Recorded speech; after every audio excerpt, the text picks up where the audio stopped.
Hello and welcome. This is Wilrens for Create the Learning Site, the place to go deeper in your understanding of the Bible. A month has gone by and the book of Samuel is still on my mind. Its marvelous storytelling, as simple as it is profound, though at times shocking and brutal, continues to impact me. One way to look at the book, as mentioned last month, is as a study in the use of power, but we could also look at it as a series of case studies in politics and war. Which leads to a controversial question: how do we as Christians view and engage in politics or war? I don't have anything close to a full answer. Samuel does not give one. Instead, the book forces us to think by confronting us with actual events, often without comment. Let's first look at a few common solutions to the dilemma. First, there's Christendom. In the Western tradition, for a long time, the Church sought to hold sway over politics and weld Church and state into a union.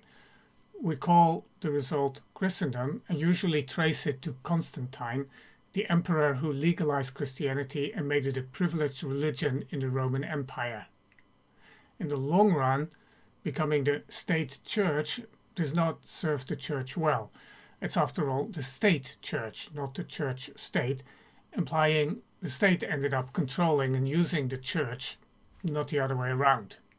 Not good. Already for this reason, Patriarch Kirill of Moscow is making a big mistake fusing his church and theology with Russian nationalism and Putin's agenda. Second option, Realpolitik. Germans invented this word, so yes, it's German, also used in English, but it's not hard to guess what it means. Accepting the situation as it is, Realpolitik pragmatically seeks for what is possible within the given constraints, rather than taking its lead from ideals or by conceptions of right and wrong. Bismarck, by the way, was very good at this. Third option is compassionate idealism and ethics.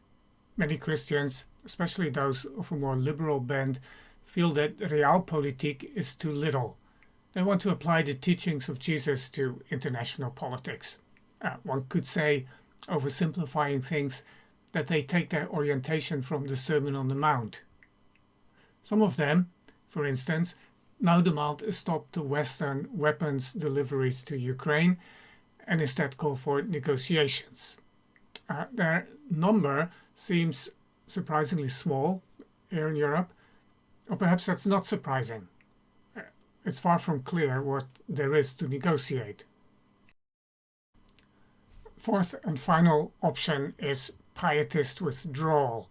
Now that's not quite the original pietist position, but in later church history, many pietists and other like-minded evangelicals have often taken this course and still do today. They withdraw from politics and war as something defiling, something in which a real believer will not share. It enables them to keep their hands clean. But is that right?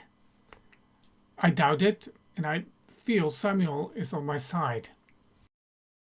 Samuel, in my view, seeks to balance compassionate idealism, ethics, and Realpolitik. It does this implicitly, and one way it does it is by having different persons act out one or the other.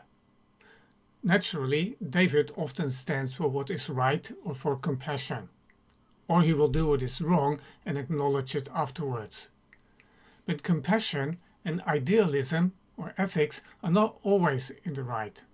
Sometimes Joab's Realpolitik is right. Now, Joab can be ruthless and immoral in defending his interests, as both Abner and Amasa found out to their detriment, but Joab is not always wrong. When David insists on a census, Joab has serious misgivings and offers resistance, even if to no avail. And then there's the Absalom crisis. 2 Samuel chapter 15 to 20.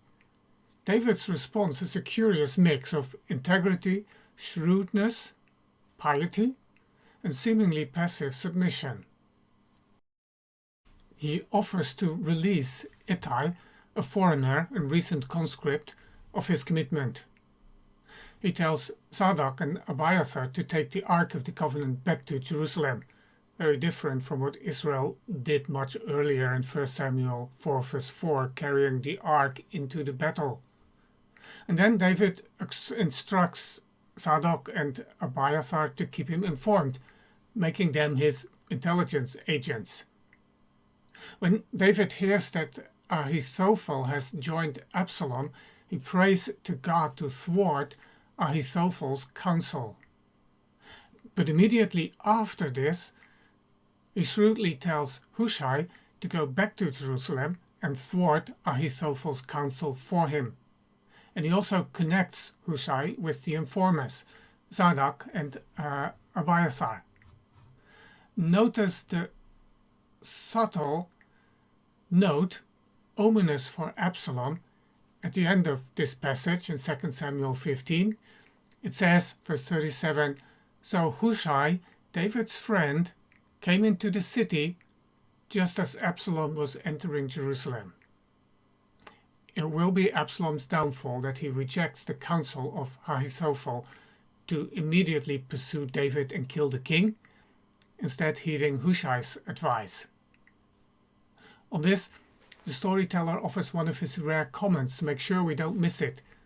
Quote, "For the Lord had ordained to defeat the good counsel of Ahithophel," good in the sense that it was right or effective, "so that the Lord might bring harm upon Absalom." At this point, Ahithophel recognizes that Absalom is doomed, games out, he goes home and hangs himself. Next, David allows Shimei to curse him. Yet he organizes the army for battle with Absalom and Israel.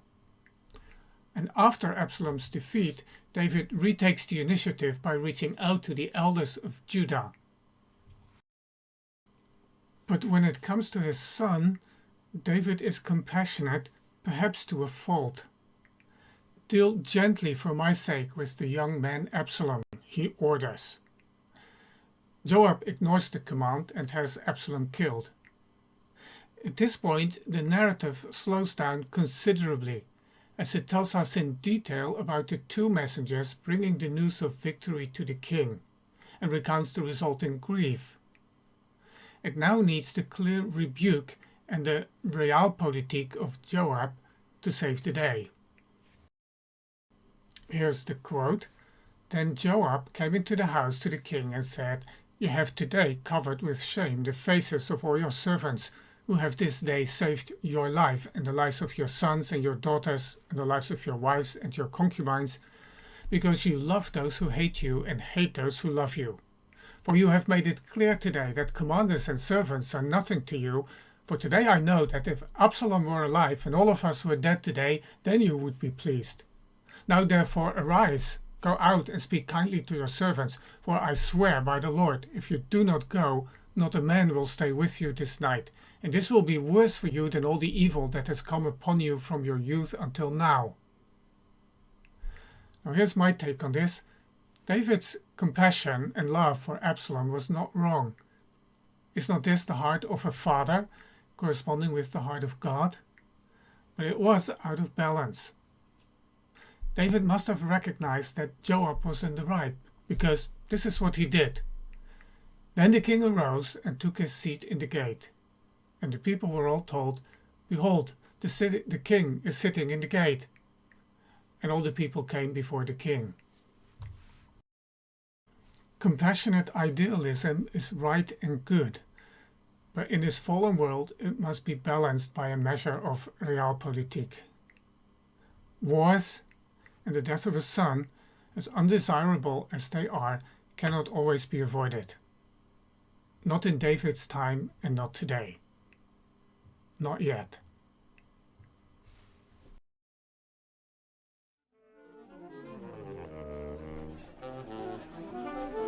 The show will be starting in just a few moments. Thank you for your patience.